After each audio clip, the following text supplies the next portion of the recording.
My favourite guest because he speaks common sense, which is what Talk's all about. A very good afternoon to former Conservative Special Advisor James Price. JP, how are you? I'm very well, sir. Go on, if it is that hot, do as Jodie says. I dare you. No, I'm not. Don't get me involved in all that. No, I can't be doing that. You're looking rather svelte and well and everything. Everything's going rather well, isn't it, for you? Well, I have my moments, and I'm just pleased to be here with you to try and put some more of the world to rights. Good man. I find it really interesting. You and I are political nerds. I've become one in the last 2 or 3 years. All of the things that were a pile onto the Tory party are all of a sudden in 7 weeks being piled on the Labour Party. Keir Starmer today urged and under massive pressure to tackle work-shy Britain. Figures showing 9.4 million Brits, James, are neither in a job nor looking for one. This represents more than a fifth of the working-age population in the UK and includes a near-record figure for those signed off with long-term sickness. The issue is a major headache for Chancellor Rachel Reeves because employers cannot find the staff they need, making it harder for the economy to grow. Before you jump in on that, now, presumably, that's why for years there's been this justification of, without wanting to always talk about the same thing, migration, because we've had the conversation before, people can come in and they can be fruit pickers and they can be hospital porters. I'm going to say something at the top of the show that I've said many times that causes a lot of people to get upset about. I would say to the 2 million, 3 million, 5 million, whatever it is, who are not mentally ill, who are being paid, in essence, to not work, I expect and want you to give something back to society. I would rather spend my taxes encouraging or training those people to go and fruit pick and work in hospitals and stop using the excuse of bringing migrants into this country, because from a financial point of view, if I'm the government, I'm paying for the migrants and I'm paying tax for you to sit on your backsides. It doesn't make any sense to me, JP. No, as always, you're completely right about this. It is a really worrying thing. And I think let's go really big to start with. The United Kingdom is just not a very rich country anymore, right? And therefore, we can't just subsidise, what is it, you said a fifth of working age people to just sit at home and not work. I mean, that is not something that any country, any civilization even that wants to survive can get away with doing, with having that many people around. And look, let's do the important caveats we've always got to do. Those people who are never going to be able to work again because of whatever illness is, of course, it's a wonderful, noble thing that we do. And by the way, we do this anyway with the whole point of a progressive taxation system. You know, something like 50% of all income tax is paid by the top 1% of people. Those with the broadest shoulders already take a massive burden, and that gets redistributed to schools and hospitals and benefits and all those sorts of things. That already happens, and that's great. As you say, for those who genuinely need it, a safety net, not some kind of clawing straitjacket that we've got for so many people. And I think it's a kind of misplaced empathy. Oh, isn't it nice we can look after these sorts of people? Well, it's not that nice if people just make the calculation that it's fine for them just to stay at home and not bother going to work, and they never understand the dignity of going to work. They never understand what it can do to your sense of self-esteem. And that's my argument when people talk to me about, I'm losing... I have a female friend who is working from home, and as I said it the other day, and it's getting to the point where she sees nobody. She even goes out on a coffee run in the morning to feel like she meets people, and it's impacting on her in terms of her sociability. For me, it's really, people will on the one hand jump up and say, oh, you don't understand. Well, we've just used those caveats. There are people who cannot work, and I am really happy to play into a system that says, I'm going to help you because you can't help yourselves. But, I read figures today that says the spiralling figures among British-born adults, right, this worklessness, is fueling a migration crisis, which because I'm not as experienced as you, it immediately makes me think this. So when Blair opened the borders and had everybody in, because apparently we need people in this country to do those jobs, that presumably sent a message to the people who weren't that keen on working or weren't there, to just stay at home. I think we should be encouraging, nay, forcing in some instances, these people out of their houses. And there must be jobs. There must be things that they can do to give back to our society. Fiscally, how does that not make sense? Yeah, again, you're right. By the way, some of these numbers of people not in work, the majority of them are Brits, but there's almost 250,000 foreigners working, not working, who are living in this country. So there's 250,000 foreigners who've come over here and are claiming benefits and not working, which is itself completely ludicrous. And of course, those people will be perhaps dependents of those who've come over to work. But that, again, that adds up to the whole tax burden. And this is the kind of madness that we've got, that we only look at, well, here's what some migrants can contribute. And yet, some migrants contribute an awful lot. My other half, as you know, is American, contributes an awful lot, works very hard, but there are plenty who don't. And so there's a whole conversation there. And I think our whole economic model has been skewed by this. If we cast our minds back 20 years, when the European Union expanded and Poland and others joined in and free movement was then allowed, and you saw millions of people coming to the UK. I think it was Peter Mandelson, one of Blair's main advisors, who said, we're going to rub the right's faces in multiculturalism and migration and things like that. There was a deliberate political element involved in some of that.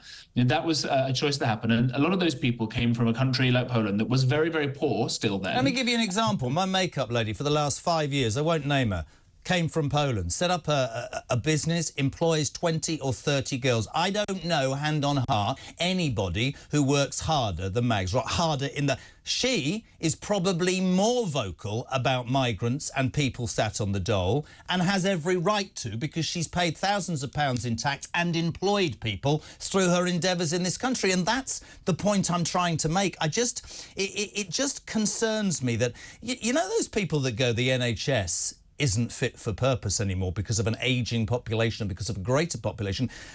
Obviously Keir Starmer's got a lot in his intro, but maybe we need to get round to this same feeling that instead of putting the benefit system on this pedestal, it's great, we help the needy. Yeah, we're also being taken advantage of. Maybe very much like the NHS, 2.0 of the welfare system needs creating, which says you can't just get handouts willy-nilly. You're going to have to give something back. And the other thing that concerns me, JP, is the numbers of people that will phone shows like this and say, well, that's all well and good, but I paid my taxes for 20 years. I got laid off. I couldn't get jack. I couldn't get any help at all. A bit like the argument about the people who have paid in all their lives and feel angry about other people coming into the country. And I think it's a perfectly justifiable complaint. Yeah, definitely. Well, let's go with Poland, with your makeup artist, who, by the way, does a great job. Look at you. Poland is now doing everything right. And it's soon going to be overtaking the British economy in Poland as things stand at the moment, because they are so industrious and hardworking. They're doing everything right. They're investing, by the way, more in their defence than we are. Today, we're finding out that we're getting cuts to our defence system and the rest of it. When people came over here, though, they were willing, whether it's Poland and other places, to work for less than Brits were able to, and they were willing to accept the kind of conditions that Brits weren't able to accept, because the conditions of the countries from where they were coming were so bad, and even enough to send remittances home again. Now, what that's meant is that it's priced a lot of Brits out of being able to do this, because they say, well, I might as well just stay on benefits then. And this was the big problem going into 2010. The Conservatives had this very noble idea, and it's borne out in some cases, a lot of the time, to make sure that work would always pay. And that's great. We should be able to do that, make sure that work pays, fine. But when someone makes a kind of rational calculation of, well, the state's just going to give me more money to sit at home and not do anything, or go and do some cash and hand work or something like that, than it will do if I actually do go and do some normal work. Why, some people would ask, would they go and do this kind of work? And so we've got the whole economic model has been turned on its head, and it prevents us, by the way, from investing in loads of cool stuff. Try some of your viewers and listeners, try and find an automatic car wash today in Britain. We used to have a lot more of them than we do today, because they've been replaced by guys who will work very hard for peanuts. And were they all here legally? Perhaps not. And it's not just car washes, it's all other kinds of exciting automation and robots and things like that we could be investing in to get around the problems of an aging society, instead of just juicing ourselves on a kind of human quantitative easing. I think it's really, really important to be able to say that, however unpopular with the left this is, that there is a large part of Great Britain, people in Great Britain, whether it's worklessness, work shyness, whatever,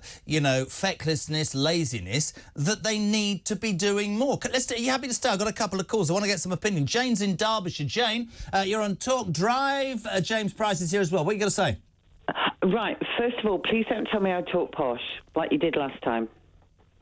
Do you get out of the bath before you have a wee, Jane? No, I have a shower. Oh, right, OK. She's not posh at all. Crack on. Thank you. What I wanted to say was, in the 90s, when I went back to work, I had a child, I was a single mum, divorced, and I worked part-time to try and, cater times for schooling and everything. And while I was at work, there was someone at work who turned around to me and told me she discovered that my salary that I was getting for part-time was only £10 more a month than if I'd gone on benefits, being a single mum. and everything else. And she said to me, why on earth are you working? Yeah. And my answer was, because I want to work. I don't want to be on benefits. I've never been on benefits in my life, and that's nothing to do with a posh voice. That is to do with me as a person. Absolutely. It's about, I mean, I'm so with you. It has to be intrinsically part of your being. I went to one of my kids the other morning and went, you better get out of bed, because if you expect me to help you at university, you've been in bed all summer, I'm not doing it. You've got to have that in you, right? Well, yeah, because it's your own self-esteem. It's you know, for your own self-respect. I agree. James? Yeah, again, I completely agree with this. And let's not forget that there are people in different parts of the world, Chinese, Koreans, Thais, all people in East Asia in particular, these kind of tiger economies, young people there working extraordinarily hard in school to go for the kind of jobs that a lot of our Brits assume they'll just walk into, or if not, they'll get benefits for. You know, you don't get a free lunch anywhere, especially with the way that the world is changing, both in economic terms and also, frankly, in defence terms as well. Interesting. Thank you so much, Jamie. Love you for being on. Let's go to Yorkshire. Stuart, you're on Talk Drive. James Price is with me. Got a couple of minutes. What do you want to say, pal?